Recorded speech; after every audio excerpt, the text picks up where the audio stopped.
Hey everyone, and welcome to Television from the Multiverse, the DC TV podcast from MailFuzz TV. I am Peter, and joining me as always is the cheery Connor. Well, I'm not now. Why? Well, I mean, that sarcastic introduction, not having it. There was no sarcasm in that introduction. I think you're hearing things that aren't there. Sure. Your powers of deduction are not adding up. So we talk about DC shows on this particular podcast. And on this week's show, we have two new shows, two archive shows. We have the season premiere of Krypton, as well as the second episode of Swamp Thing. More on Swamp Thing in the news. Don't think we're not glossing over that.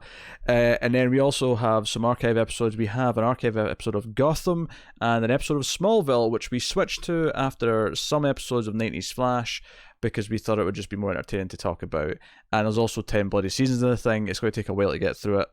So we better get cracking. Might as well keep plugging away for now. No Batman the Animated Series this week, but full intentions of that returning in probably next week's episode. Yeah. Yes. Yeah. The confidence. Yeah. Well, I mean, I hadn't even thought about it. You said next week. I was like, sure, next week. Fine, next week. There you go. You've heard it here first. So, yeah, but we do have news to talk about. We have a few things. Obviously, there was no episode last week, which we did warn you about on the last episode we did do. And because of that, we waited an extra little bit, did Swamp Thing episode 1 back in that episode. This episode, of course, we're doing Swamp Thing episode 2. That'll be the first show we talk about. But before we get to that, we have some news. And the first piece of news heavily involves Swamp Thing. Yeah. It's the Swamp Thing has been chopped down. Do you know the worst part of that horrible pun was?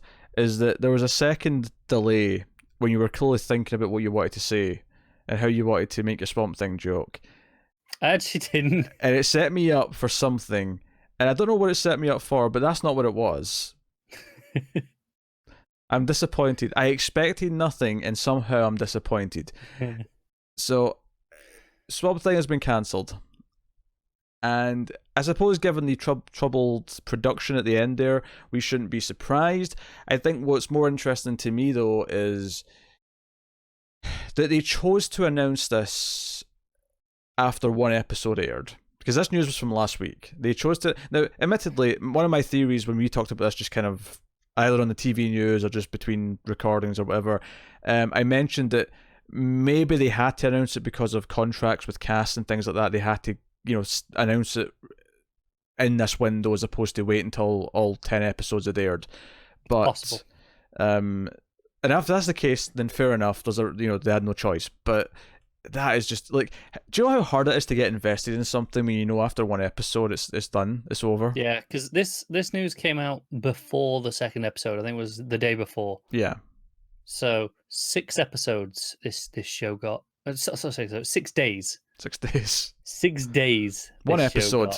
One episode. Yeah, I'm being ambitious. 6 episodes would have been somewhat reasonable at this speed, apparently. But yeah, it's not a great look because obviously we're relatively clued up. We did some reading on this and so on, but there are people who thought, oh, they're not even putting the rest of the episodes out. Yeah, like, some we have people asking us. Yeah, some people were thinking that, and that obviously they are putting the rest of the episodes out. It'd be insane if they didn't. So there was all sorts of theories going up on various websites speculating about creative differences and things like that.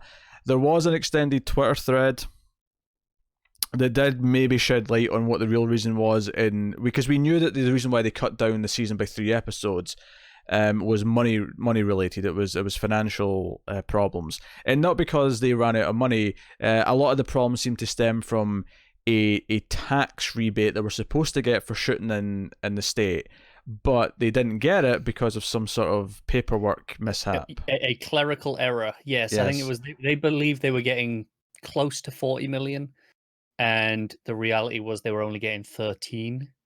Yeah, something like that, and that's why they cut down the episodes.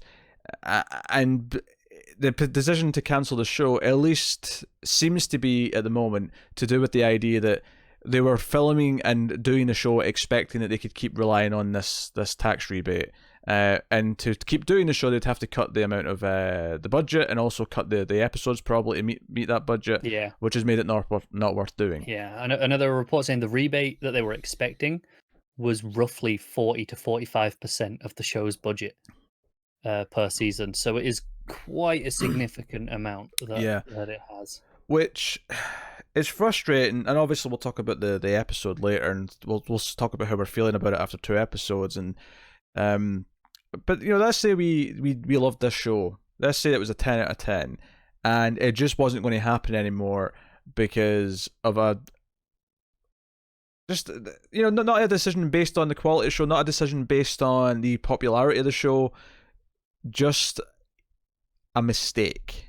That's it, because I can forgive. It was a budget thing overall. That's if it's a budget thing and it's not earning enough for them, that's fine. It sucks, but that's a legitimate reason. Mm-hmm. This is just no. There was a paperwork error, so screw it. Yeah. It's a sad state of affairs, and we talked on the TV news about this and how it really hurts the image of DC Universe that we're not even a year into the service yet, and there's a show being cancelled after 1 episode, and then this was followed up with more rumors of the service being reevaluated now that AT&T are setting up the Warner Media streaming service, and because when they started DC Universe, this was before the AT&T purchase or merger. And now we're in a post AT&T world, and they've got this plans for this big Warner Media service that has HBO in it, has all this different stuff in it. Arguably better long-term plans. Better long-term plans, which maybe just suggests that they should have held off a year before doing DC Universe and just started it as a corner of that service, maybe even as an add-on. Like, say, okay, so the main service is $15. You spend another 2 or 3, you get DC block added on, kind of thing. Kind of like how Amazon does with its channels. Yeah. So, yeah, it's a bad look. It's a bad look. It's hard to feel invested because, I mean, at least right now, nothing has been greenlit past Titan Season 2. That is the furthest in the timeline that we have in terms of show orders. Yeah. We have Stargirl coming, although that was delayed. Titan Season 2 is coming. The Harley Quinn animated series is coming. The second half of the Young Justice season is coming. Yeah, essentially, we have content running till roughly March, April next year. Something like that. But they've not announced anything post that. Now, there was actually a spokesperson from DC Universe who spoke to Newsarama a few days ago about the rumors have been reevaluated. And honestly, like, I was kind of hoping, clicking on it, oh, maybe he'll, sort of, say, oh, this is just all false and, all these rumors are nonsense. And honestly, it just feels like PR speak. It just feels like a typical response of, no, we're still scheduling shows and renewing shows and, greenlighting shows. We're still doing all these things. Yeah, it's wasn't for all we know, behind the scenes, they've got 3 shows ready to, greenlit and ready to go. We just haven't had announcements yet. Theoretically, but that doesn't help their image. Unlikely. We're talking about their image right now, and their image is tarnished because of what's happened with Swamp Thing. It is. And because of the rumors that it's already maybe dead in the water as a service. Not that the show itself, but the service might even be dead in the water. And it's just maybe going to be lasting long enough to get to this other streaming service, and then it'll just be integrated into that maybe, or something to those. And which, to be fair, I have said since they announced this service that it was stupid to have it as a separate service. It should have always been part of Warner's bigger thing. Yeah, I've been saying that I suspect that the comic side of it might exist as a direct competitor to Marvel Unlimited. It'll just have no other content. It'll just be, here's all your comics. Yeah. They might do that.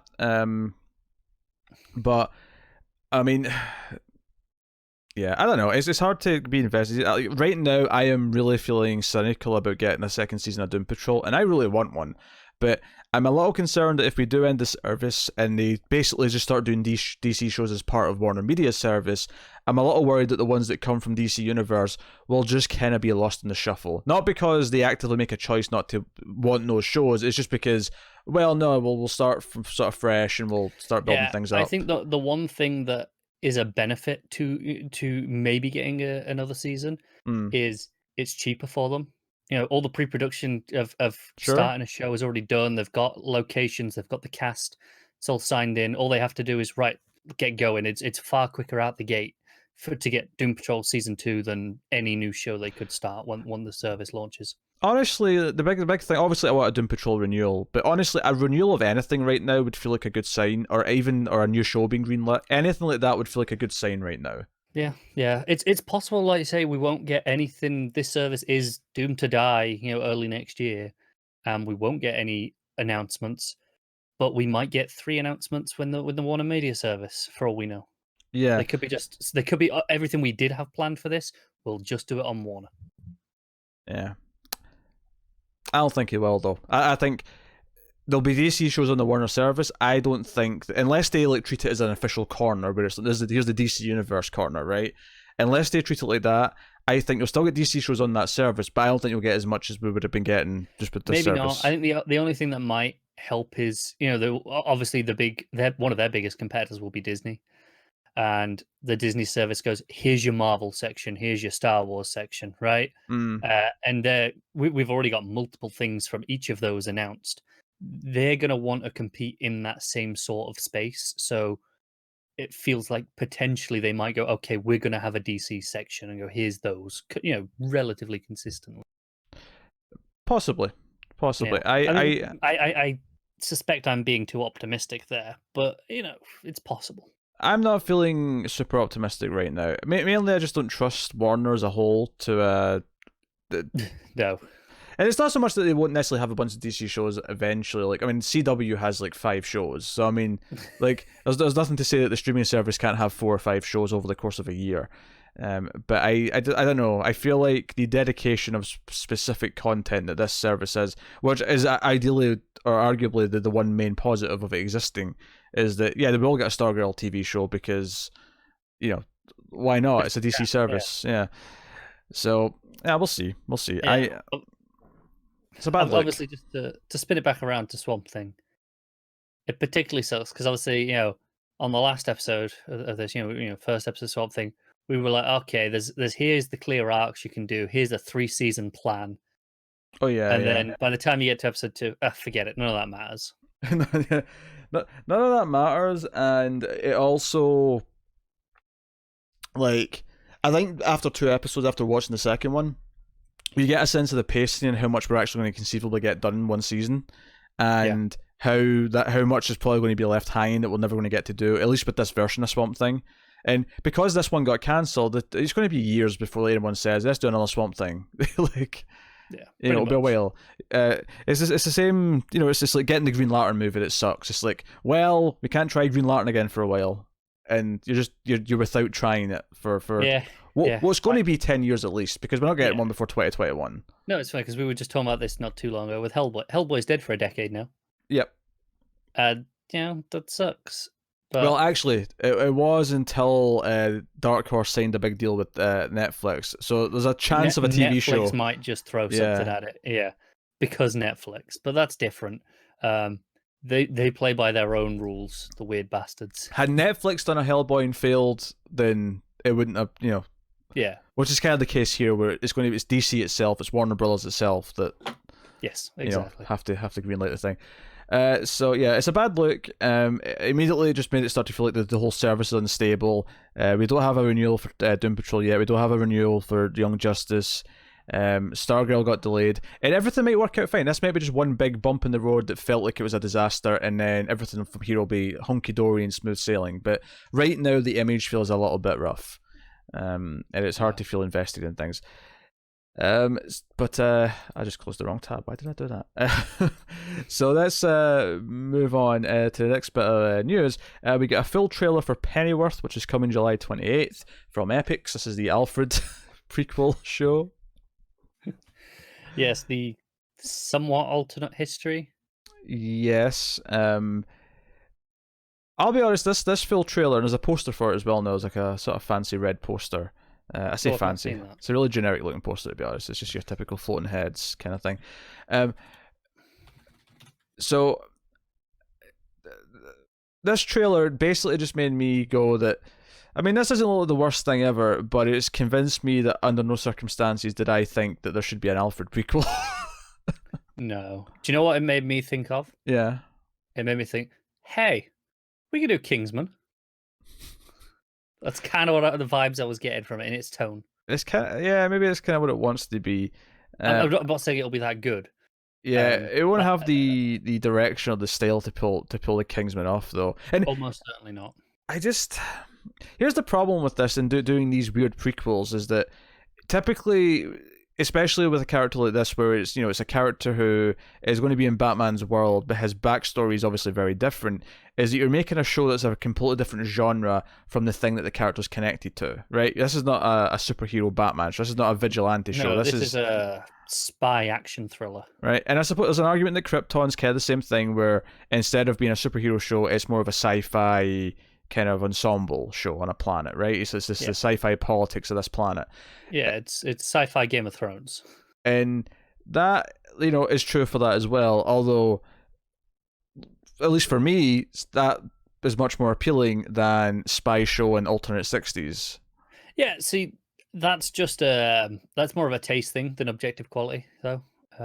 Oh yeah, no, that's what I'm saying though. But what I'm saying is, there's this risk with any time you do this. Like, it's just because I like the sci-fi show with all the sets and the set in the other world. That doesn't necessarily mean that everyone else who likes Superman is immediately going, oh, that sounds good. I do think it's closer. It's closer in the sense that I feel like there's a lot of overlap with the fan bases there. I feel like not everyone who likes Batman though gives a shit about this James Bondy spy thing. No, although I imagine a reasonable portion do, because they're not, it's not a million miles away from the detective-y side of Batman. I guess everything about it just feels too, like, everyone's trying to be suave, and I'm getting like Kingsman meets Agent Carter meets a little bit of something else. I don't know. Yeah, no, I get what you're saying. I don't hate the trailer though. It definitely looks better than I thought it was going to, based off the teaser that we got before. I mean, I don't think it will, but maybe it'll surprise us like Krypton did. I mean, it's entirely possible it'll be good for what it is. Yeah, but that doesn't mean we'll like it. But here's the thing, though: good for what it is does not necessarily mean that I will like what it is, because its core concept for me is already at a bit of a negative. So, so even if it excels at doing that thing, you still might dislike it. Yes, but we have this podcast, so I'm going to suffer through it and complain about it. Are we committing to all of it? I don't know. I mean, we've not dropped anything else, have we? No, not yet. This could be the one. This could be the one that we drop. This could be the one. We'll see how it is after an episode first, because you might really hate it. I might. I'm probably willing to do at least 2 or 3, though. I don't want to just throw it under the bus after one bad episode. But, yeah, if I feel like I'm miserable and I'm like hating the fact that I'm having to watch it every week, yeah, maybe we'll talk about it after a few. But at least, obviously we're going to try it. We'll try it. Of course, Big Ben's on the poster because, I mean, that's, look, London, Yeah. Yeah, I'm not feeling it, but we'll see. We'll see. Speaking of Krypton, though, so some news about Lobo, who does debut on the premiere, which we'll talk about obviously in a little bit. Obviously, no spoilers in this section. But so this was actually just a few hours before the premiere aired. The actor who plays Lobo has been optioned for a spin-off show at Sci-Fi. The new Lobo series would be written and produced by Krypton's Cameron Welsh. So, I mean, I was joking last week that Krypton's probably going to get cancelled after season 2, just purely based on the fact that that Sci-Fi seemed to cancel everything after 2 or 3 seasons, and that Krypton would probably just not be long for the world. I would say this makes its survival more likely. More likely.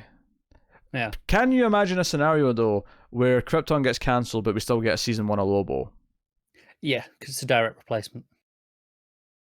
So it's the idea of going, well, okay, Krypton, maybe not, but Lobo, that might stick around. They'll just move on to the next thing, right? Yeah. I hope, because obviously season 1 ended in a cliffhanger, I hope that if this is the end, I hope the writers are suspecting that and put in a proper ending. Yeah. Somehow I doubt it. Season 2 is usually not the one where you get that. No, that's true. It's not, but like that'd be my hope. Your general things that people tend to play it a bit safer on season 1, or they go for the cliffhanger route of trying to force it. 2, most people go cliffhanger. They feel a bit safer. 3's the one where people start thinking, okay, maybe this is the one. I mean, at least in my experience. If you can see the ratings on the wall, I've seen plenty of season 2 shows do it. If it's pretty bad, but this was relatively confident going into season 2. Maybe they're looking at Sci-Fi's track record, going, well, who knows? But they're pretty strong ratings. They got renewed relatively timely last year, so maybe I doubt they were too worried. Maybe I'm worrying over nothing. But here's the thing: Sci-Fi cancelled The Expanse after season 3, which is its best season. So I don't trust them. I don't trust Sci-Fi. I'm not saying we should. They just cancelled both Happy after its second season and Deadly Class after its first season. And while we didn't really like those shows, especially Deadly Class, it was definitely had a popular audience. An audience were really into it. I saw them all the time online. Yeah, I don't know if it was that big an audience though, or if it's just that we happen to follow the right circles for that particular show based on a comic. So it could be just that we happen to see that fan base, and we were actually seeing most of the fan base potentially. I mean, very possibly, very possibly. Yeah. But yeah, so hopefully Krypton remains good and gets renewed if it is still good. So last up in the news then. So Titan season 2, they've cast an actress to play Mercy Graves. Which is funny because we just had Mercy Graves in Supergirl last season. So this is our second Mercy Graves. Natalie Gumid has been cast for season 2 of Titans. It just says Mercy Graves is a ruthless, cunning right hand and bodyguard to the notorious Lex Luthor, serving her boss with the unquestioned loyalty. And that comes from a description from Titans producers. So it makes sense, given that we've got Superboy in season 2, that there's going to be some Lex-related stuff. Will they cast a Lex as well to actually do it directly? Who's to say? It may be that... Could be just by proxy. Yeah, Mercy could be just the stand-in. Which is fine. I mean, that could still work. Yeah. I've no idea who this actress is, so no idea if she's any good. But I mean, we'll see. Yeah, I've never heard of her, but that's that. So there you go. That's the news of the past couple of weeks, which means we can kick off the shows with Smallville. Sorry, not Smallville. I was going to say, what are you doing? Swamp Thing, Smallville, Swamp Thing, Smallville. I mean, my head. No. One is 2 words. One is 1 word. Same amount of syllables. Starts with the same letter. I just, I meant to say Swamp Thing and I said Smallville instead, alright? We're starting with Swamp Thing. Season 1, Episode 2. It's called Worlds Apart. And, of course, it is Episode 2 of 10. The only 10 that we're getting. So, I want to praise something from an acting perspective in this episode. Just a little thing. So we meet, what do you call them? The Woodrows, right? And yes. Jason Woodrow is played by Kevin Durand, which I actually, when I looked at the credits, I vaguely remembered him being cast actually. But what I wanted to mention about this is when he shows up, because they come to see Sunderland, and immediately I'm like, he looks kind of familiar, and then I was like, oh, he looks like Kevin Durand from Lost, and from, he was on an episode of Brooklyn Nine-Nine, he was in some other stuff. I've seen him pop up in a bunch of places. And I thought, he looks like him, but it can't be him because he's too small. And he's got like a slightly different demeanour and kind of things like that.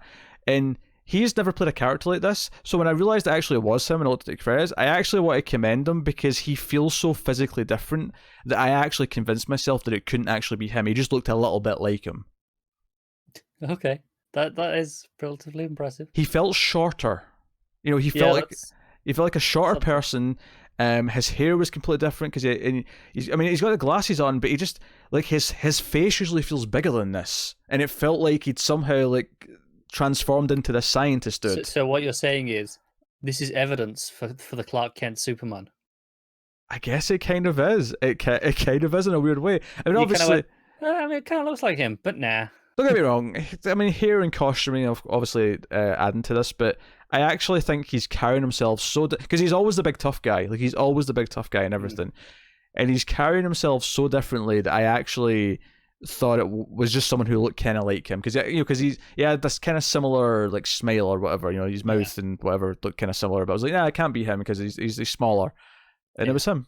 So and that right there is the trick of Superman, isn't it? It's the whole demeanor of carrying differently, and you're like, no, it can't possibly be the same person.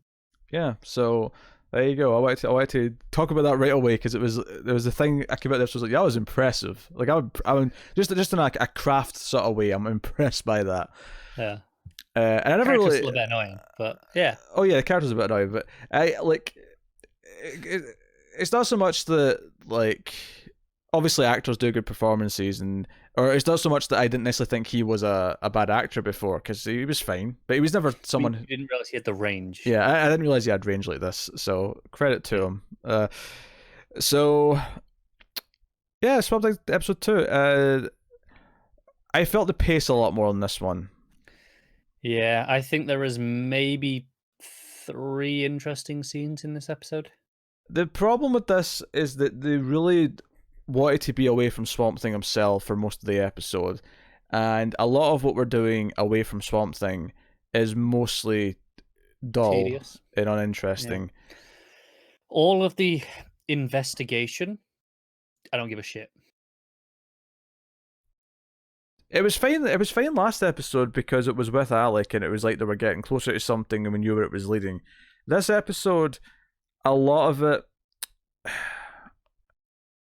it's just not the interesting part of the show. At this point, we care about Swamp Thing. We care about Swamp Thing. We care about the little girl who kind of like I think was Susie. I think her name was. Yeah, that sounds right. And Susie's kind of like mirroring his like body motions, and I love that. Yeah, there's some sort of link going on. Yeah, with her. And I love that scene early on because the Swamp Thing literally pulled like a part of his head away, and visually gorgeous. Yeah, visually this looked fantastic. It felt like real Swamp Thing to me, and it was like obviously it's going to grow back, but this idea that he can literally just take parts of his entire head away and it'll just grow back, it's fine because he's Swamp Thing.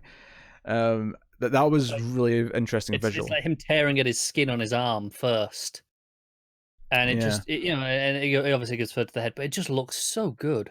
But then he kind of just goes for a nap. And we cut away from him, and we just spend the rest of the episode, and it's Abby going to see Sunderland, and they have kind of this like kind of affectionate, but then it kind of turns a bit more sinister when he's like, no, I'm not letting you into Alec's lab because I've got proprietary research in there. You're not having it. And he's a bit just 2-dimensional. He feels like a bit of a cliche. And that's why he brings in the Woodrows, because Woodrow designed this thing they're pumping out of the swamp, to improve growth and things like that. And he's like, you better fix this. So okay, so we're seeing that he's really evil. That's fine, whatever. And you just know Woodrow ain't becoming the Floronic Man this season. I could see him getting. I could see it being a cliffhanger at the end. Sure, but we're not getting him as a villain. Sure. But I can see like him having an accident in the finale, and like that's possible. It sets up that he in a potential season 2 he would have been becoming the Floronic Man. Yeah. It's things like that when you're watching it after they announced it, when they did, where you're just going, this would have been great. All the interesting stuff about this character we're not going to get to. Yeah, exactly. And like, don't get me wrong, if we'd got to the end of 10 episodes and then they cancelled it, it would have been disappointing, because you're going, I'm not seeing that now. Yeah. But when you're watching it, knowing it and going in, it's way worse. Yeah. And it's frustrating because I was thinking about this as I was watching the episode, that I'm like, man, now that I know it's only 10 episodes, pick up the pace, because a 10-episode show could be equal to a movie trilogy. Like, but obviously they don't actually pace their stories out that way because it's serialized, so they want to have chapters that explore things a bit more in depth. But because I know I've only got 10 episodes, I'm like, no, have each 3 episodes be a movie. Just do that. Right. Whereas sometimes a 10-episode season doesn't even equate to one movie. Yeah, sometimes it doesn't. And I was thinking, you could totally do like the creation of Swamp Thing, the romance with Abby, and have that almost completely established by the end of episode 3, which of course it isn't, because we end episode 2 and we're only at the point where she's basically confirmed that she's seen this thing because she sees it again at the end of the episode, and she learns that, at least from the little girl, that he said his name is Alec. We've not heard him speak yet ourselves. We've heard him sort of scream and groan. Yeah, made some roars, I suppose, is what they were. And there's some really obvious setup because the girl like escapes out the window. She's looking for Swamp Thing because of the psychic. Well, I say psychic. The green, the link of the green. Yeah, I mean it does play like a psychic telepathic link, doesn't it? It plays that way, yeah. But it's more because she had this thing in her, and he's part of the green now. Yeah. And I love the idea. They're not going to mention the green, are they? They're probably not. We're probably going to get. I mean, maybe they'll have an offhand reference to it. But she goes to like fight, and she ends up sneaking away on this boat, this small boat. These two guys are doing shady things, seemingly for Sunderland, because they're dealing with the black boxes again. Yeah. And like, there's this really violent scene where the guy who's really twitchy like kills because the other guy seems to know the cop who comes up and talks to them, and he's just trying to be friendly and just getting through it. And the other guy is just twitchy and just stabs him in the face with his like hook. His hook, yeah.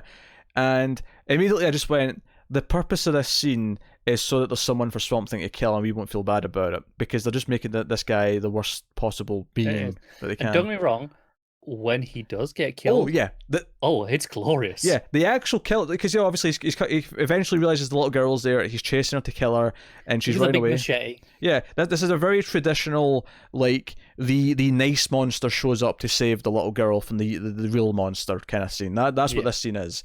And the guy stabs him a couple of times, and the wound just heals. My biggest disappointment with this here is he didn't still have the big machete and like lop off an arm, and then it just grow back. Sure. Like, because he stabs him and it just heals, and it's like, oh shit, he's terrified. Like, what the hell is this? Yeah, and it does this really good thing where it sets up to the audience who don't necessarily know the extent of Swamp Thing's powers. Where Swamp Thing, like, okay, so the guy backs away a little bit, and he's like, "What the hell are you?" And Swamp Thing just stares at him, and he's like, "Okay, he's about to like throw down and like, probably rip his head off." And instead of actually physically doing it, all these vines just come in and grab him and pull him outside, drag him out. Then rip off all of his limbs. Yeah, he's quartered basically. Yeah, but his head also goes as well, so it's more of a pentered. I don't know what's the equivalent for 5 a quartered. I don't know.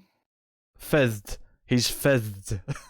To be fair, I think it would, because you quartered. You get the horses right, and you tie it to each arm and the legs. So I mean, does the head come off as a separate one, or is it just that's left with the body? I can't recall. I feel like it must be left with the body, and then someone just hacks it off. Yeah. That's how you end it, because theoretically they may be alive for a little bit once the legs and arms are off. Yeah. Oh, well, maybe that's part of the suffering. Yeah. They let them suffer for a bit and then whack for the final blow. Whack them, yeah.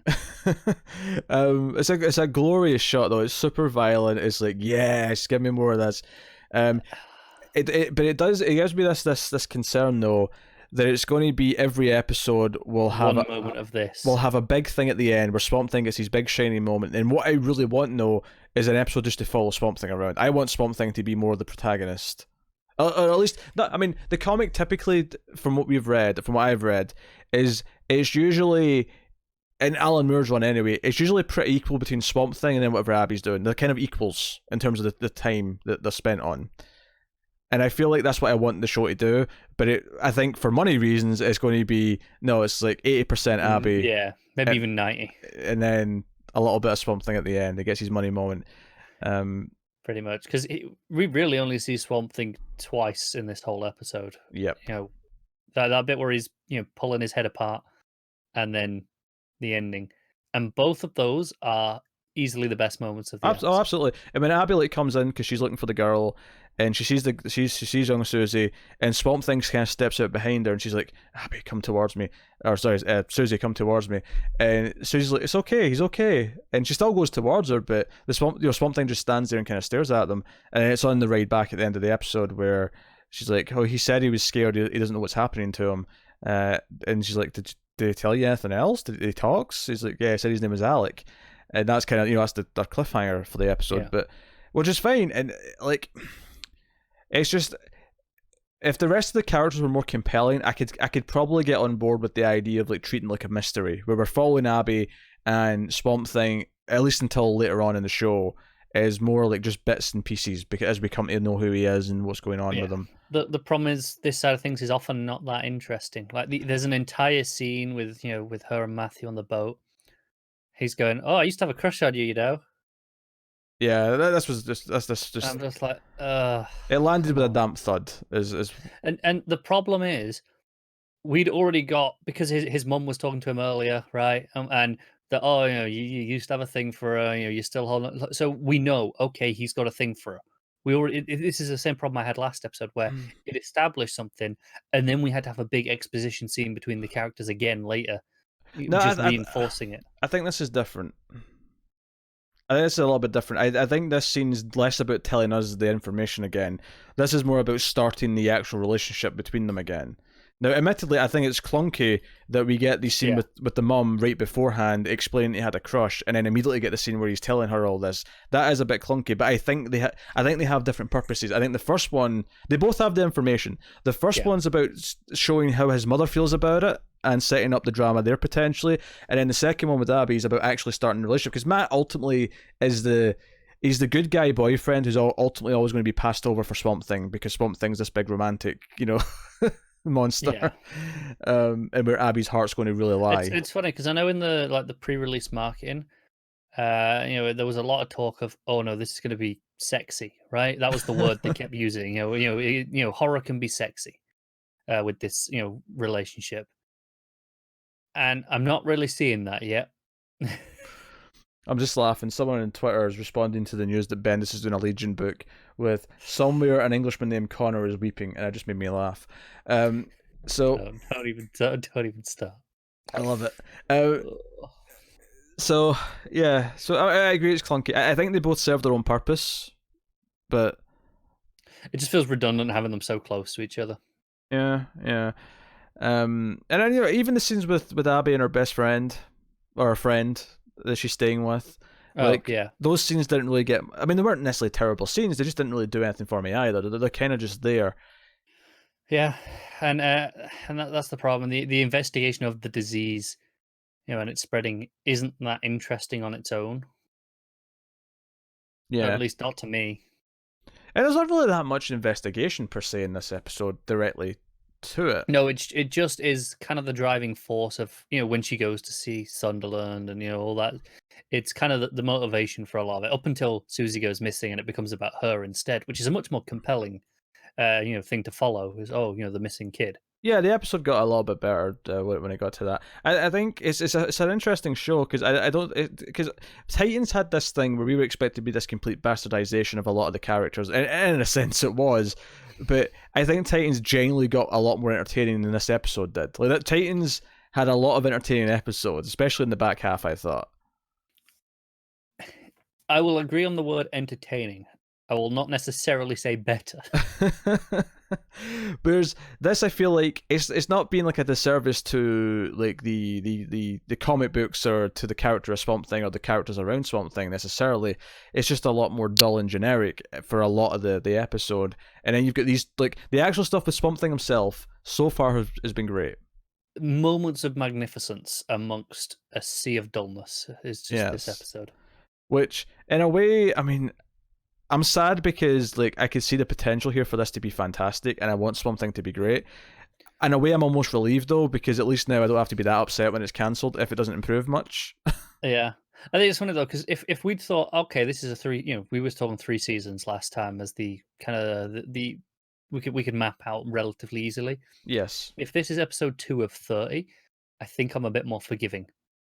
Sure, but again, they didn't know that when they wrote it. No, they didn't. Yeah. They didn't. I mean, it doesn't solve the dull problems, with the things that I am talking about.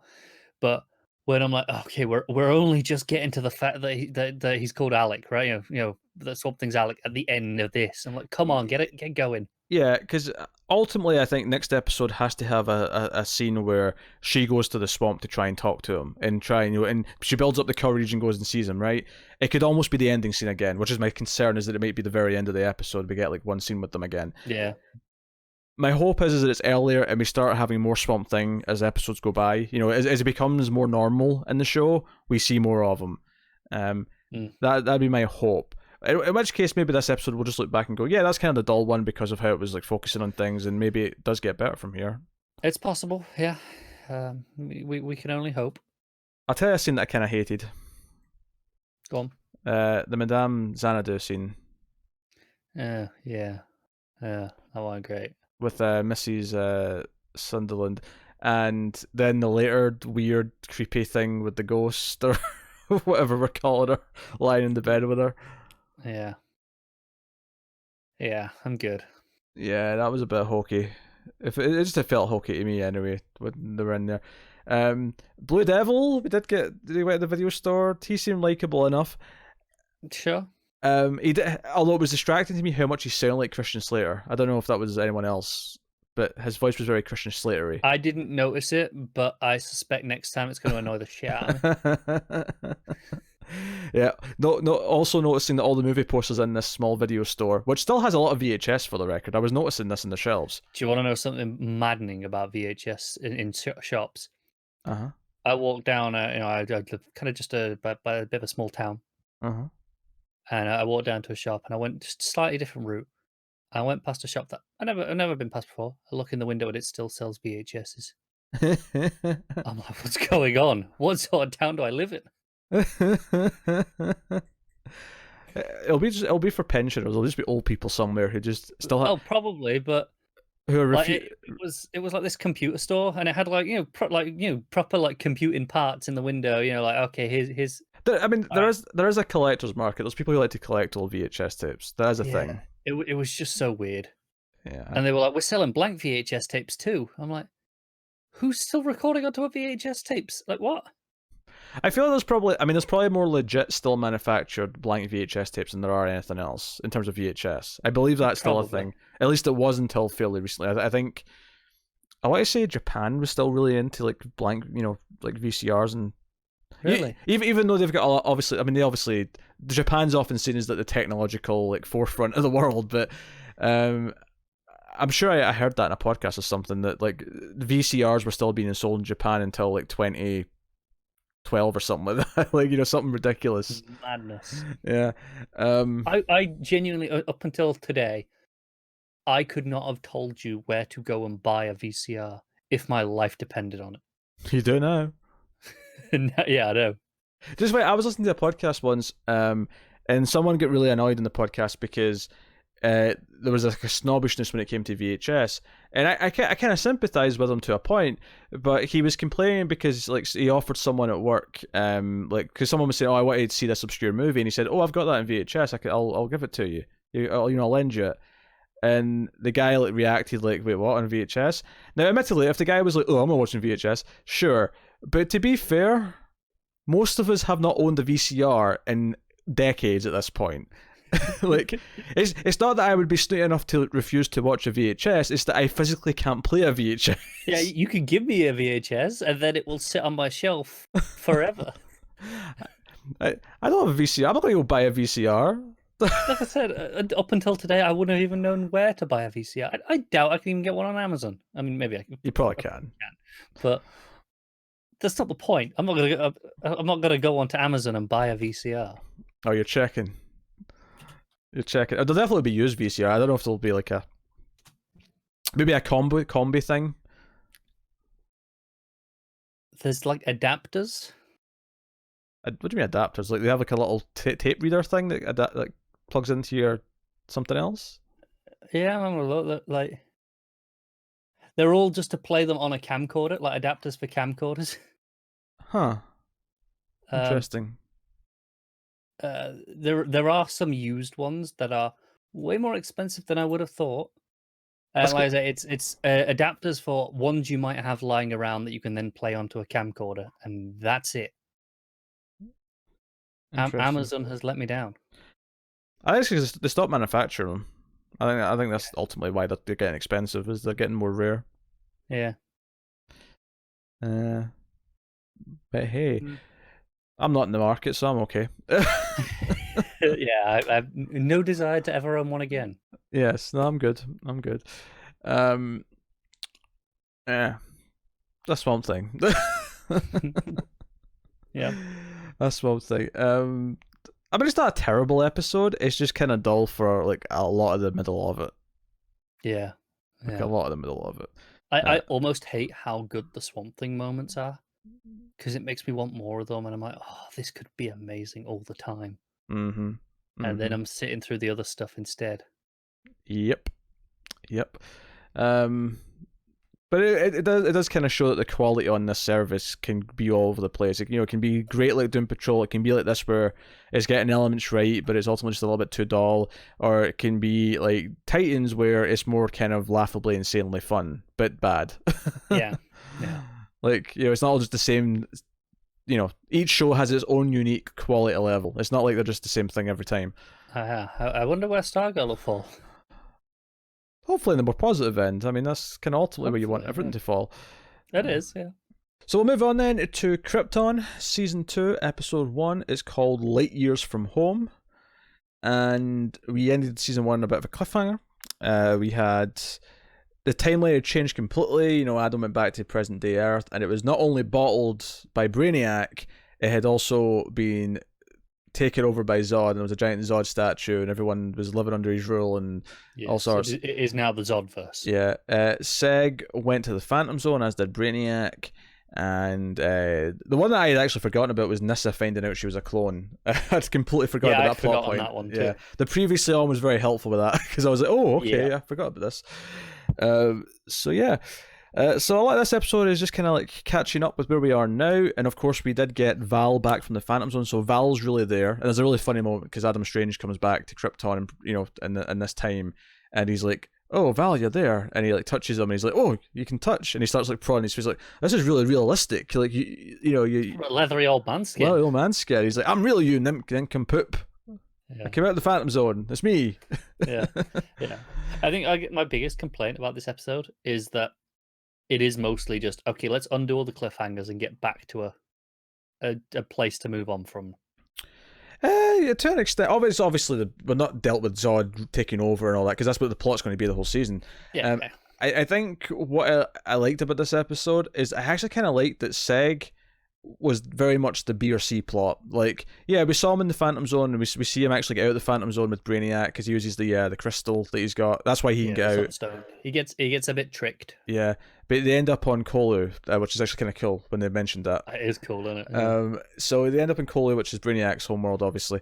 Well, obviously tell us. I mean, if you, it was obviously because he did say it. He did say it, but like, obviously, some people who watch these shows and listen to this podcast don't necessarily know the comics. They're discovering all this for the first time, so I shouldn't say obviously, but right. So I liked it. It was like Val and Jack Sewer and like leading the Resistance. I kind of liked that they were kind of the main characters of the episode to a point. Yeah, because Seg was always one of the least interesting characters on the show. Yeah, better with a beard though. He's got the Riker effect going. Better with a beard. It just helps, doesn't it? Yeah, most men are better with a beard. To be honest, very few are not. But yeah, so we have them kind of fighting the Resistance, and Nyssa is like looking for her father, as Daron Vex specifically. And I've forgotten all the names. Well, not all the names, but all the characters that I only really know from the show. I'd forgotten their names between seasons, so I've got a list up to remind me. So she finds him. She gets nabbed. Lyta and her crew. Lyta's like working with her son. She's like full on like second in command. She's conditioning people. They've got this big like room full of pits that's like there's all these people being tortured and reconditioned for information. And she's convinced that her son, General Zod, is quite a good guy because, well, I mean, Seg's a pretty good guy, so he must be. Yeah, he's half Seg, so yeah, why not? Even though like Zod is clearly building a fleet so they can go over and take over other planets and do all sorts of heinous shit. That's his goal right now. And it was like Wegthor is the name of the moon, right? Wegthor? Wegthor. Something like that. Because I remember it being Thor with just like a weg or wed in front of it. Yeah, it was definitely Weg. It was the back end I wasn't sure It was Thor, because that was the part I wasn't forgetting. Wegthor. Well, Wegthor or Wegthor. Weg, I'm sure of it. So they're going up to... Honestly, I think it was a case where some of the actors were pronouncing it differently. Because I think Val said Weg, but I think one of the other ones said Weeg. Maybe. This is like Falcone on Gotham. There's some Pick one. inconsistencies. Yeah. For the record, for Team Falcone, but more on that later. So yeah, so this is where the mineral gets made, which is going to fuel the fleet for space travel. And there's a big plot of that, like Val and that want to try and get up there and fight up there to try and stop them. They've got a space lift that'll just zap them to the moon, no problem. Yep. And Nissa is basically captured, and she's told that if you don't give up everything that's going on with the others and everyone else you're working with, we're going to take your son away from you and I'll raise him, and you won't get to be around her, and that's just how it is. And Light is all on board for all this, and worth mentioning that they all pretty much think Seg is dead.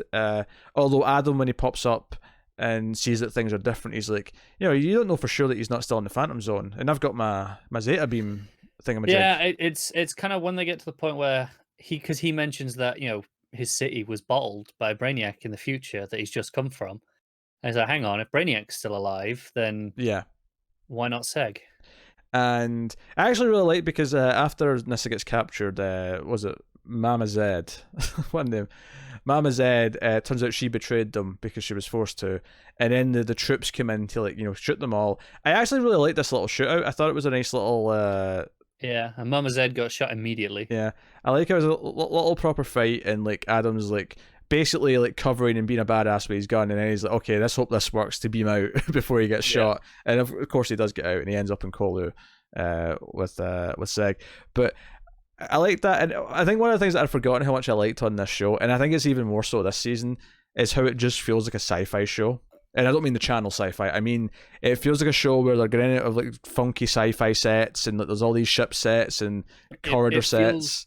So often it feels so divorced from the Superman mythos. Yeah. And then it's like, oh, actually, Superman's really bloody important.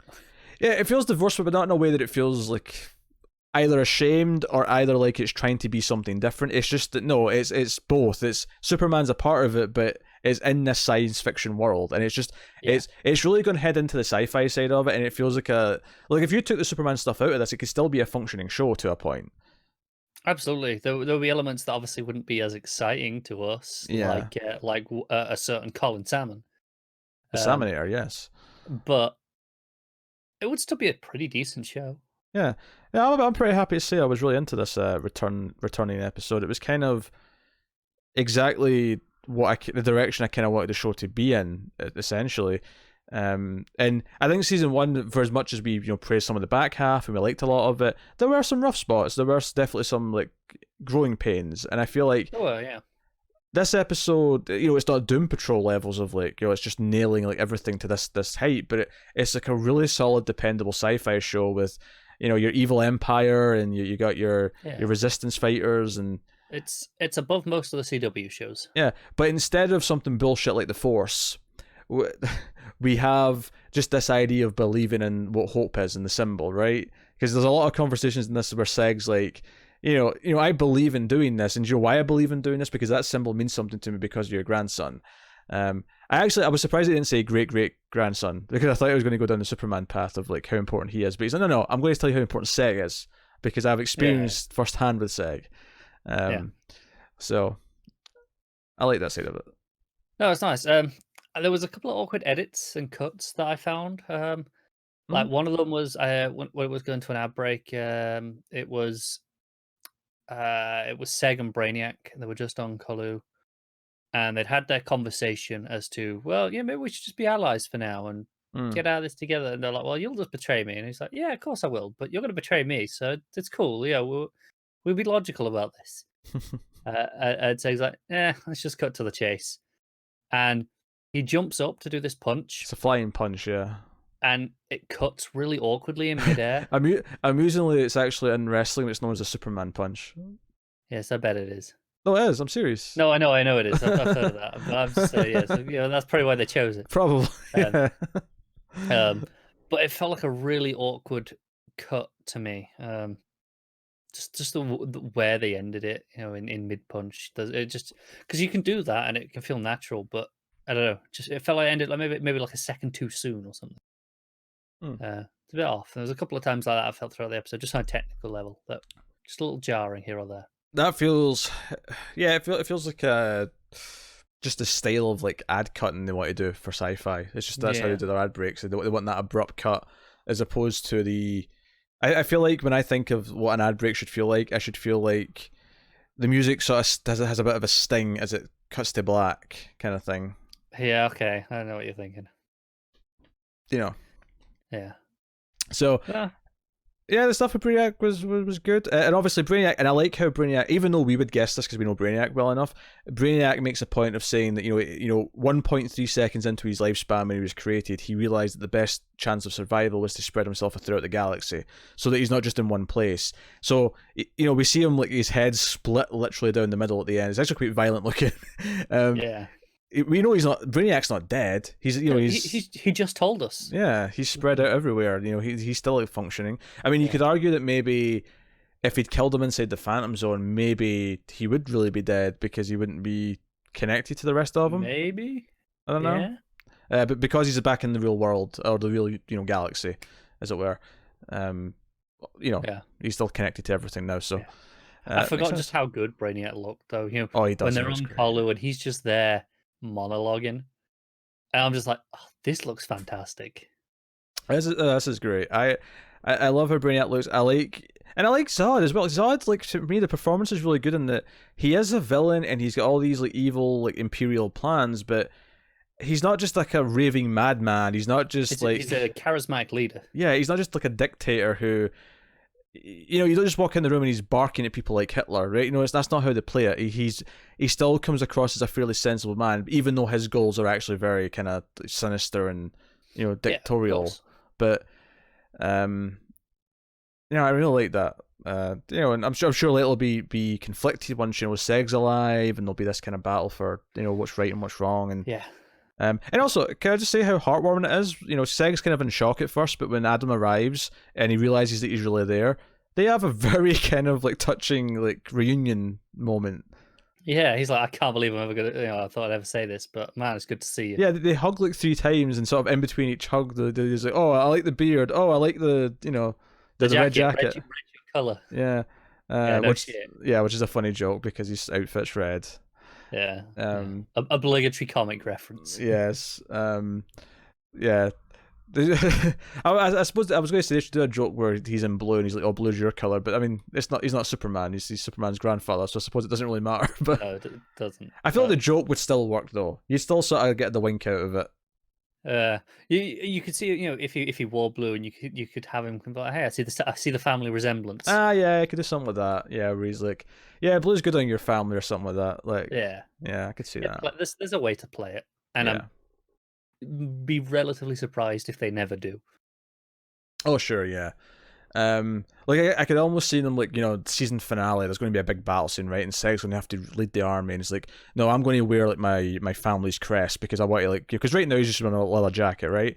I can almost see Adam being like, I've got a suggestion about the colors, and then all of a sudden he's wearing, the Superman suit essentially, which sounds terrible and cheesy. But there's a way they can pull it off. Yeah, maybe not with the cape per se, or maybe with the cape. Maybe like more like what Val was walking around in the fortress, but in the Superman colors kind of thing. Yeah, something like that. Yeah, I could see it. I could see it working. It's funny because obviously Jor-El is typically portrayed as it's a very green outfit. In the comics, yeah. I feel like if you're thinking of the movies and stuff, which arguably this might also be taken from because it's using the theme occasionally and things like that. It did, yeah. You've got that bright white kind of shiny. Yeah. You do have that. In the comics, it's very green. It is Jor-El, green and red, as opposed to blue and red. Yeah. So no. I dug this first episode. Yeah, me too. Like I said, a couple of clunky edits aside. Yeah. Like I said, my biggest problem was it felt like a lot of it was like, okay, right, get out of the Phantom Zone. Right, okay, get Adam back here.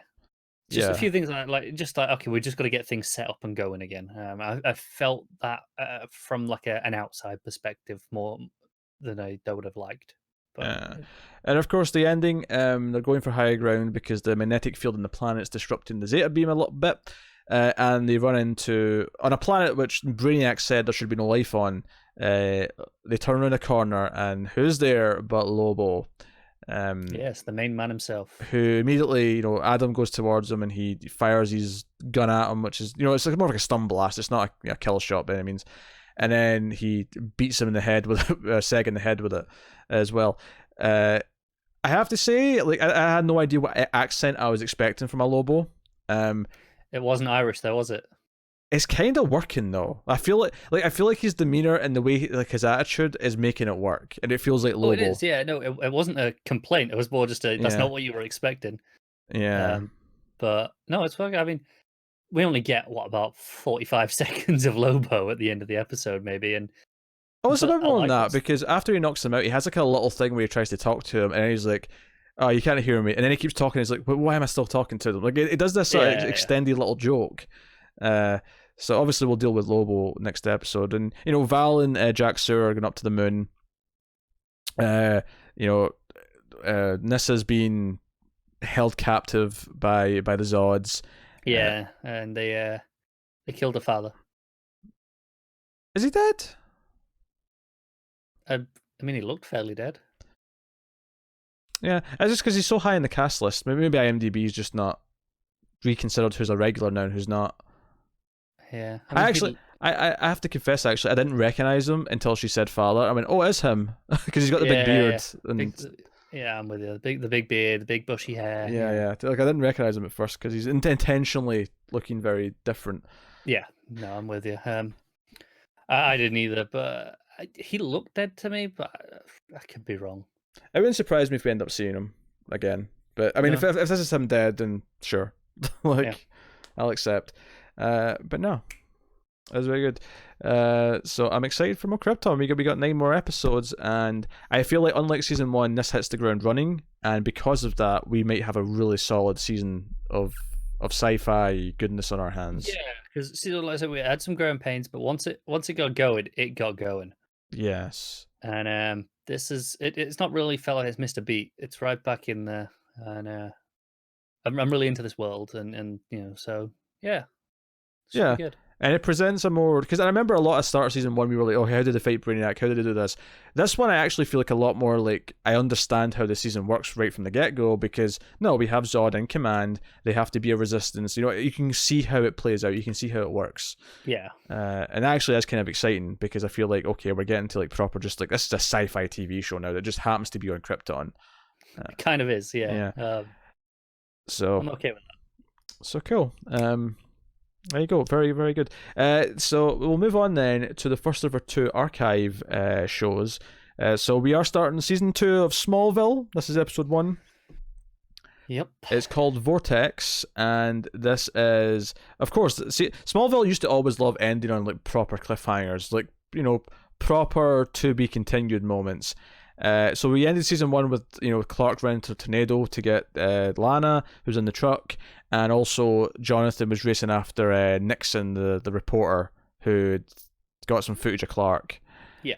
So that was kind of where we ended, and also Lionel was under some rubble, and Lex was deciding if he was going to save him or not, and that was a big cliffhanger. I think on these sorts of cliffhangers, I like them in theory. Like, I respect the big ballsy, all right, let's go for it. The problem is, it's always just the first 5 minutes of the next episode, and then it's over. Yeah, I don't like these types of cliffhangers. For me, like, I don't mind a cliffhanger at the end of a season. I think to even just to compare it to itself, I think season 4's cliffhanger is a perfect end of season cliffhanger, where it's a cliffhanger, but it's also a nice, well-rounded. It's like the story ended, but it leaves you in this. Here's what's coming next, right? And I'm saying that about Smallville, a show I don't like. I don't actually recall what the end of season 4 was specifically.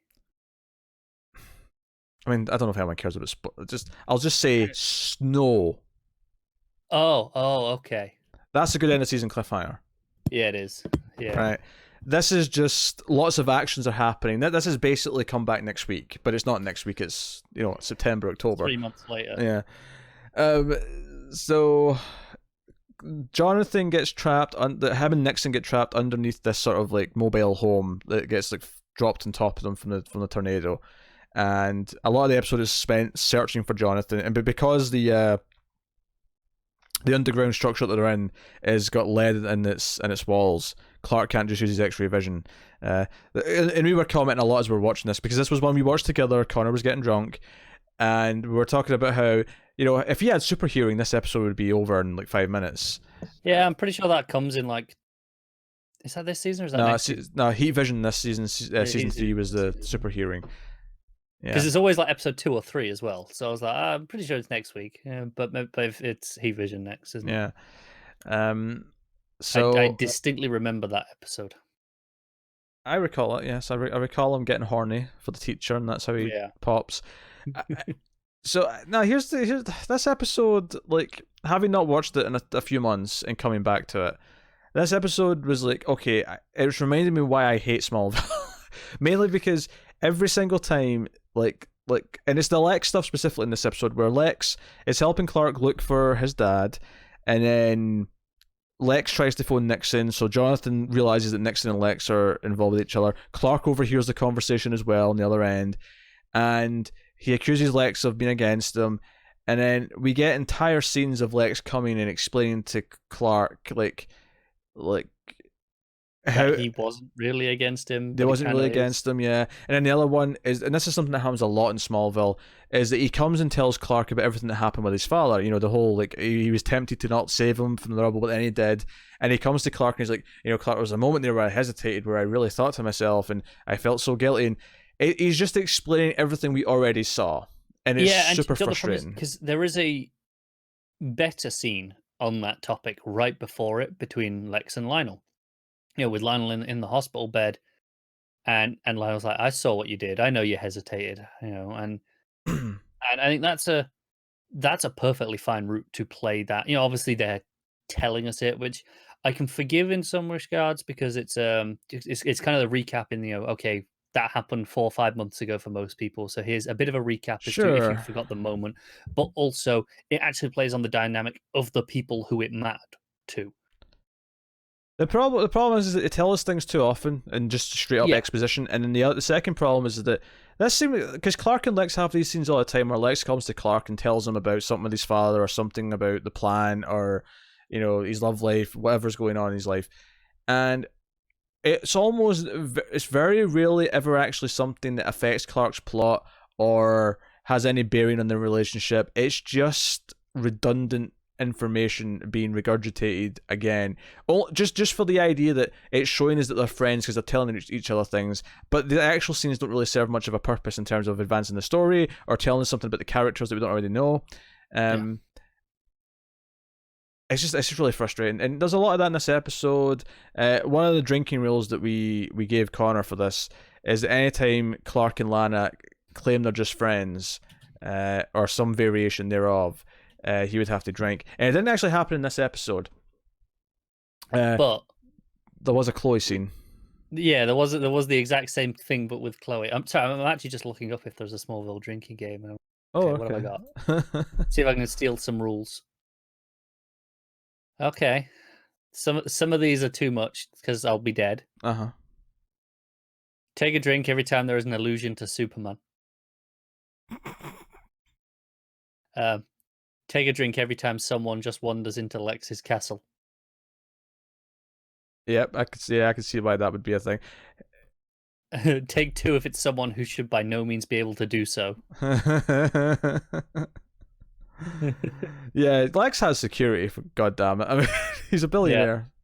Yeah. Take a drink every time secrets are mentioned, hinted at, or kept from loved ones for their own good. You'll be wasted in no time. Oh, God. Specifically, you could take a sip every time Lana whines or lectures about someone, usually Clark, keeping secrets from her. Take another if she says something along the lines of secrets only keep people apart. Oh, my God, I hate this.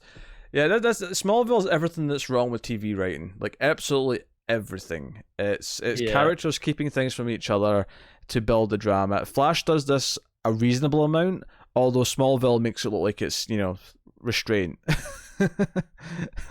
in comparison. So I'm just looking. Some of these rules are just too, like, drink whenever Clark uses super speed. That doesn't need a drink. No, because that's not a bad quality. Like the things we're making fun of are writing crutches that they're overusing. Him using his power is not a problem. No, there's something for like drink when Ollie fires an arrow. I'm not gonna do that. That's what he's meant to be bloody doing. Yeah, no, that's nonsense. Lana's such a frustrating character because And Kristen. by frustrating, you mean terrible. Because Kristen Crook is not a good actress.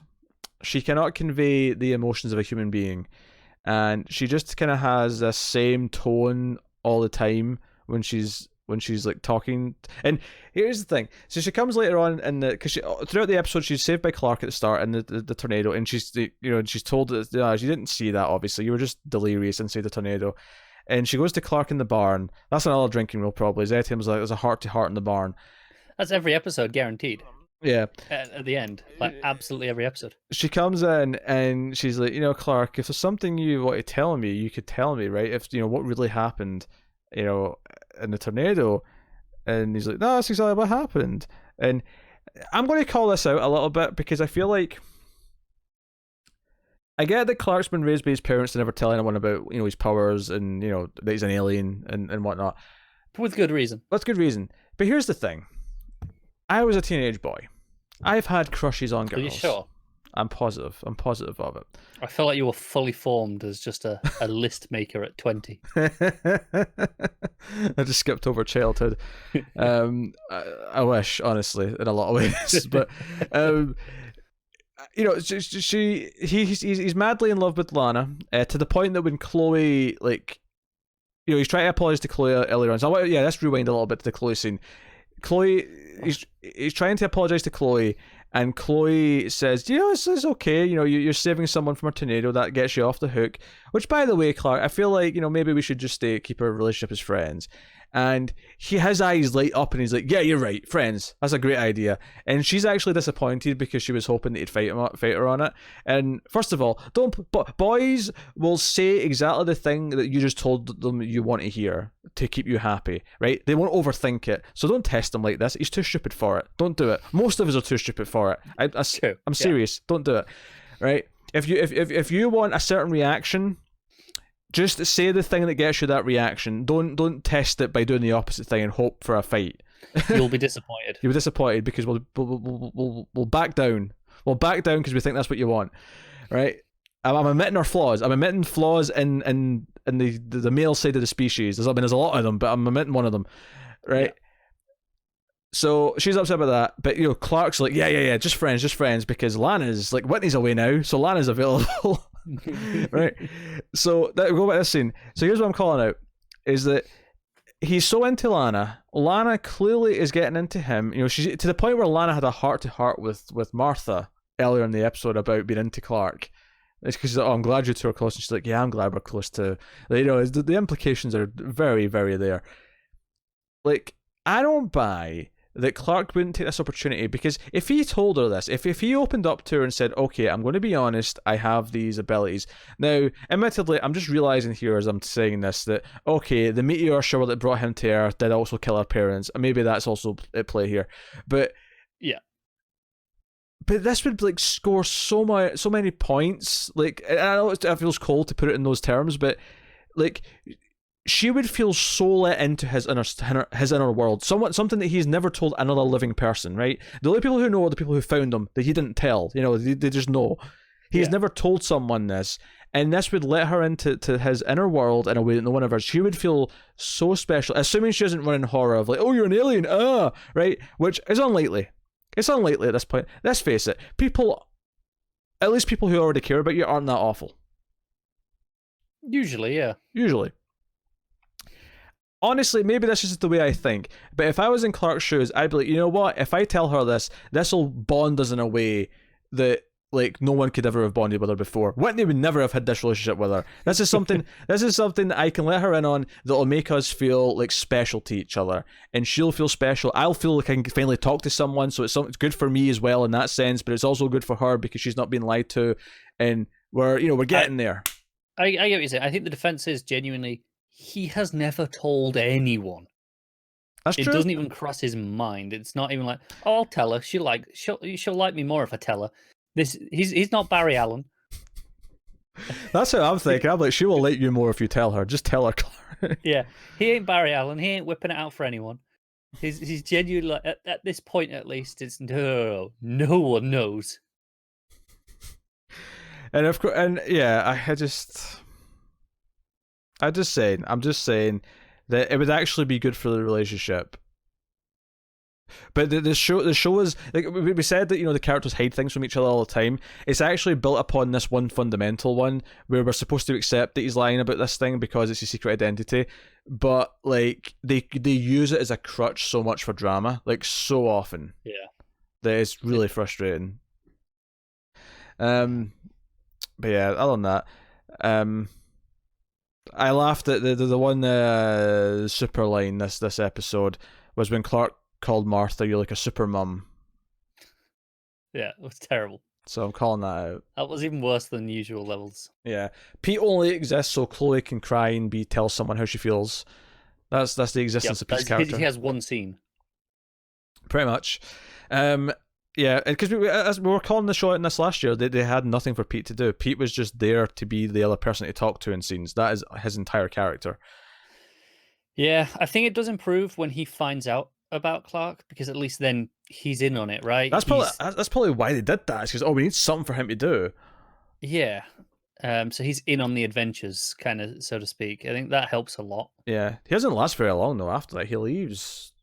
End of season 3. Yeah, and he finds out this season, I think, maybe sometime in season 2. So. I'm assuming it's season 2, but I'm not sure of that, to be honest with you. Yeah. Do you know the worst part about it is that, like, whenever characters, I mean, not so much this show because I don't like this show, but in other shows where like characters don't know about the thing and then they eventually do, it kind of like takes away their safety excuse, the writers, where you're like, no, the show's actually better with them knowing. It's actually more fun than being in on it, and not to compare this crap to the hit television show Buffy the Vampire Slayer, but like by the end of episode 1 of Buffy, the inner circle who needs to know who she is all know who she is. I do, yeah. And I think this is a problem where, because it's supposed to be someone, they're like, no, secret identity, we have to play with that. So they feel compelled to make it a bigger deal than in Buffy, right? Sure.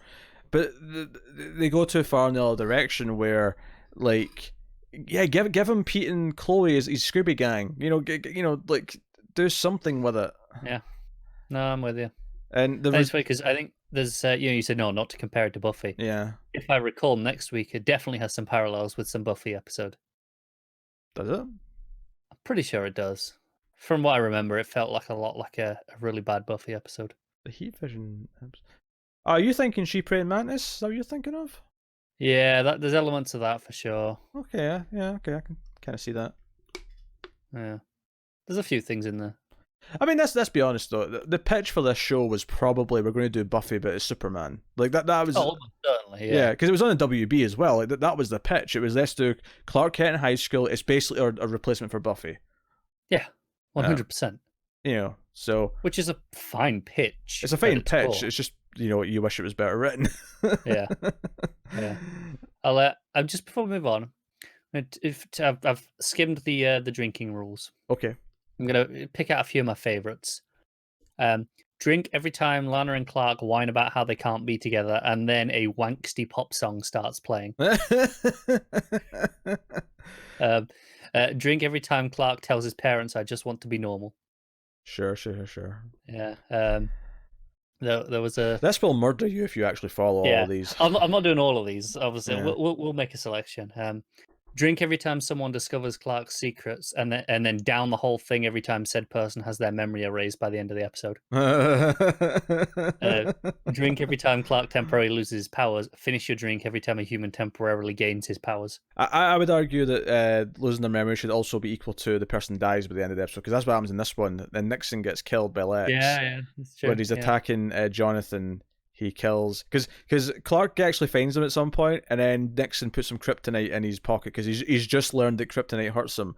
Because of course there's kryptonite. We're going to keep track this season, so that's one episode out of one that's had random kryptonite be there. This is drink when kryptonite appears. That we already had that one down. Yeah, we had this one down. And then the other big thing of the episode is that Jonathan being tempted to kill Nixon to protect his son's secret. Now, he is definitely willing to die. He's willing for them both to stay down there and die to protect his secret. But it does establish that he thought of Clark, and that he wouldn't be able to live with himself because it's not it's not the right thing. So it's kind of the Superman lesson. It's like, yeah, you can't be a killer. Yeah, no, this side of it is actually perfectly fine. Jonathan is willing to die, and he's like, you know what? No, I'm fine sitting down here to keep the secret. It's a I can't remember what I said. It's a better version of the Man of Steel moment. Yeah, the tornado. Yeah, which tornado? It's even a tornado. I know. But because it genuinely is the same thing, and I think this is better because I think this Jonathan Kent sells it a bit more as he's still trying to get out if it comes to it, but he's willing to just go for it. I'm reenacting the scene for people watching the video. I'm doing the GIF. Yeah, I got it. Just imagine a tornado behind me. Oh, I wish. Firefly, emulate a tornado. Wow. Oh dear. Just imagine all three cats now kind of running in a circle around you. All right, let's move on to the final show of the week, which is Gotham. It's episode 8 of season 1. It's called The Mask, and I cracked a joke about the movie The Mask, and then 5 seconds into it I went, wait, is this going to be a Black Mask thing? And then sure enough, it turned out to be a Black Mask thing. And like, they didn't even pick a skull for a mask. It's like a ceremonial mask that has like it's like an Asian ceremonial mask, and but it's even got like these like the fake beard on it, and I'm like, this isn't Black Mask. What is this? Yeah. He's not really a mob boss either. No, he's an employer who likes to make his potential employees fight in like an abandoned warehouse, and the winner gets it hired. And the episode starts with one of them accidentally killing the other guy, so they have to dump the body, which leads Gordon and Bullock on the case, and then that's how they eventually, get to them. Yeah. I dare say there's actually, I mean, this episode was not as fun as the last couple because it was like, because the last one was like the mid-season finale, even though it wasn't the mid-season finale. It was the end of Act 1 of Season 1. That's what it was. But it wasn't as crazy, so it wasn't as funny, but to his credit, the plot's still moving along at a nice brisk pace. It never feels like it's slowing down. And it does have a clear story, which is Gordon like basically feeling like he can trust the rest of the police again, because he doesn't to begin with, because they didn't stand up for him. They all left the building last episode. The captain, says, I left too. And she's like, no, but I told you to go because you were willing to stay and it was going to get you killed. So it does this thing where no one wants to back him up, and Bullock has to stick up for him. And I'm not going to lie, has to be a motivational speaker. I didn't actually think this was bad. I thought Bullock sticking up for Gordon and showing that Gordon and Bullock have actually bonded and that Bullock's actually on his side actually kind of worked. And then when he sort of makes his speech and says, no, because he goes around a couple of the detectives and he's like, can you help me check out these addresses? Because Gordon's been missing for, X number of hours and we have to check them. And the guy's like, nah. And he gets refused a couple of times and he makes this speech. I actually thought this scene, dare I say it, was kind of good. Borderline, yeah. Yeah, it functioned, it made its point, and it was kind of a sweet thing where the captain was the first one to say, give me a couple, I'll do it myself, I'll check a couple myself. And that kind of inspires the other cops to, and I guess it's the idea that eventually Gordon will inspire the police force to actually not be, scumbags who are just buckling for the mob. I'm not surprised that this was the best scene in the episode, because Bullock is the best thing on the show. Yeah, to be fair, I think Gordon's all right as well. I think he's fine. Yeah. He's just a bit blander, isn't he? But, he's not bad. He himself is not the laughable part of the show. The laughable stuff is the villains and the plots and everything else. Which, by the way, a certain Mr. Enigma. Yeah, Gordon at one point in this episode, when they're talking about this, fighting for employment, he's like, yeah, it's weird, but it's not as weird as Balloon Man or the goat. The goat, yeah, the goat mask stood. And I just started laughing that they're referencing the old plots already. He's right. It's not as weird as those. Yeah, Enigma's sneaking in and examining the body from the start. And then the ME's like, get the hell out of here. You're not allowed to be there. Yeah. He also has a really bad riddle at one point. He's talking to the corpse and he's like, what do a corpse, a building, and something else have in common? And he goes down and listens to the corpse's mouth and goes, yeah, that's right, nothing. And I'm like, that's not a riddle. No. That could be the answer to a million fake riddles. Nothing. Yeah. That's not an appropriate answer. I'm not having that. No, Not having it. Riddler needs to up his game. He's in his infancy, I suppose, is what you could say. He's not quite there yet. um, but yeah. So they investigate. They talk to Sionis, who has like all these masks and like ceremonial stuff in his office, and that's kind of it. And eventually, Gordon like goes to find him, and you know, it's the captain who comes to fight them all. Yeah, the captain comes to save him, but he actually sort of wins the fight on his own first, which is kind of this interesting thing where it's saying, yeah, he does need the backup, or the backup's going to be important going forward, but he's actually strong enough to win this fight if he's push comes to shove, kind of thing. Yeah. So some terrible lines from Sionis in this bit, you know, because he's like, you know, usually we'd have you the three of you fight it out and last man standing gets the job. But this time it's whoever kills Gordon, right? And they look a bit apprehensive, and it's like, well, and I'll throw in $1 million signing bonus, and they all jump at it, right? Yeah. And when he comes into the fight, he's like, right, I'll do it myself. He goes, I guess I'll just have to pay myself the $1 million. I'm like, no, that's not how it works. It's a signing bonus. You can't give yourself a signing bonus. Stop changing the rules. That said, you've glossed over a genuinely good line here. Because when he says, because the three of them are just sort of standing around looking at Gordon, and Gordon's trying to like talk them down. He's like, "Hey guys, you're not done anything illegal yet. You know, if you don't do this, like, you know, we'll get out of this okay, and like, you won't be in any trouble." And then he says, "And I'll throw in $1 million bonus for anyone who kills him." And then Gordon just goes, "Oh crap!" And then that's when they all rush him. Yeah. He's like, he knows he's not going to be able to convince them with $1 million. It's not flying on that on the line, is it? So that was really good. So that was pretty funny.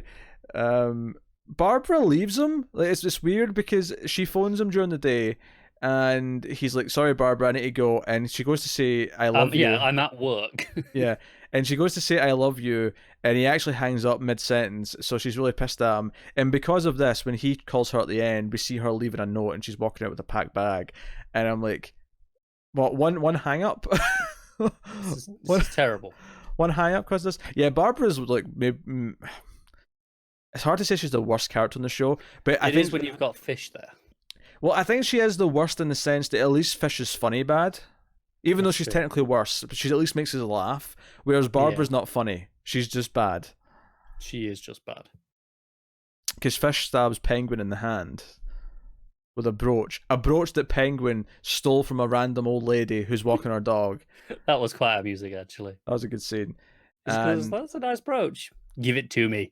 Yeah. So Penguin's thing is basically that he's trying to figure out if there's how Fish is getting her info, and it's ultimately trying to figure out that she's got someone who's close to Falcone, which we know is the girlfriend that Fish set up. Liza, I believe her name was. There you go. And we see her go to see Fish in a confessional booth because they don't want to be seen together, and she's tempted to like leave and walk away later on, and Fish is not having it, of course.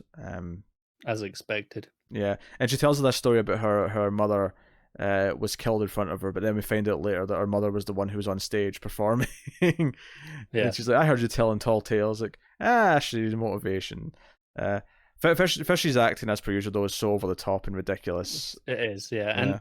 And let's not forget the outfit choices. Costume designer could have... they're going nuts with her. Yeah, absolutely nuts. Could tone it down just a touch. I tell you what I really liked, though, with Penguin. What I thought was creepy with Penguin is that after Fish gives him the brooch back, he goes to see his mother and says, "This brooch was just for you."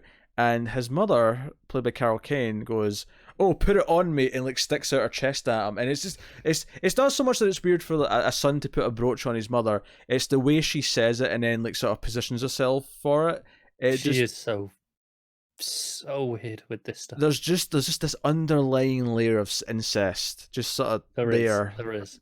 Yeah.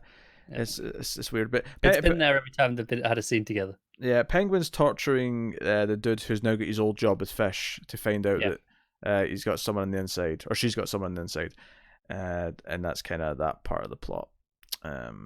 So that's that. Yeah. He doesn't stab anyone though, so no, he makes his henchmen do it. Unfortunately, it's disappointing. But what we do need to talk about is the Bruce Wayne subplot. Do we have to? So Bruce Wayne goes back to school. He doesn't want to. He's like, his homeschooling's good. I've seen the figures, Alfred. I can show you. He's like, nah, you need to be a regular boy. So, chin up and go into school. And turns out there's a bully named Tommy. As soon as they said Tommy, we both looked at each other and went, as in Tommy Elliot. And it turns out it is Tommy Elliot. Yeah. For those of you who don't know this, Tommy Elliot becomes a character later on in the comics. Well, obviously it's later on. Everything's later on, but like, you know what I mean. Yeah. He was a relatively new character, and he was created in 2006. So that was maybe 7. 2006, 2007. Yeah. But he basically says something that he asks him all these weird questions about he's watching his parents die, and then later on he asks, he mentions his mother dying or something like that. And I actually laugh because Bruce punches him right in the face or slaps him in the face. It's a slap. It's a proper slap. And I said that was basically that panel from the old comic, my parents are dead, when he slaps Robin. It's a really bad panel, but like everyone always makes fun of it on the internet. It was basically that moment. He's like, my parents are dead, and slaps him. He doesn't say that, but that's what the moment is. It was, yeah. And he gets kind of beat up in return. And Alfred sees him later on. He's like, what's happened to you here? Why why's your jacket ripped and you got a bruise? He's got a huge bruise on his chin, which vanishes the next scene. Yeah.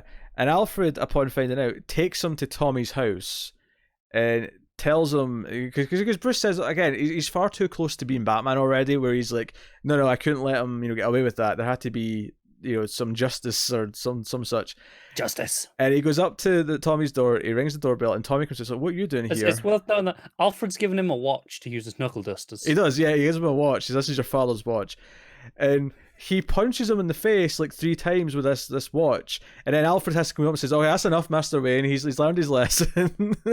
You made your point." They're going, he tried to kill me. Al was like, he did. And just you remember that I let him try and kill you. Yeah. So, Master Bruce, I think it's time for some dinner. What would you like to do for your afternoon, kind of thing? And then later he's like, "Hey, Alfred, I want you to teach me how to fight." And I liked hurting him, and he's like, "Of course you did. He deserved it." And I'm like, "Teach me how to fight, Alfred." And I'm like, "So Alfred's going to be the one who teaches him how to fight from a young age. All right, we're doing that." I kind of love this Alfred. I'm not gonna lie. He just. If Pennyworth feels like this Alfred, I can enjoy that. That Pennyworth's not this Alfred. Pennyworth. No. But if it feels like this Alfred, it's so not. It is so not. It's not. It's just the build up to him walking up with this watch as a knuckle duster, and then having him just beat the shit out of this kid. Was just the anticipation was great. But that's that was the subplot. So. There you go. That's so that be Gotham. So it wasn't as far as the last couple, but dare I say, I kind of like Bullet sticking up for Gordon. I kind of like the heart of that. So sure, points where points are due. What's the next episode? What have we got to look forward to? What have we got? Oh, I can tell you about the title. I remember it. It was Harvey Dent. Oh yeah. Do you know what's really bad? I know I've seen like this and like the next couple. I don't remember Harvey Dent at all. I just no recollection whatsoever. So.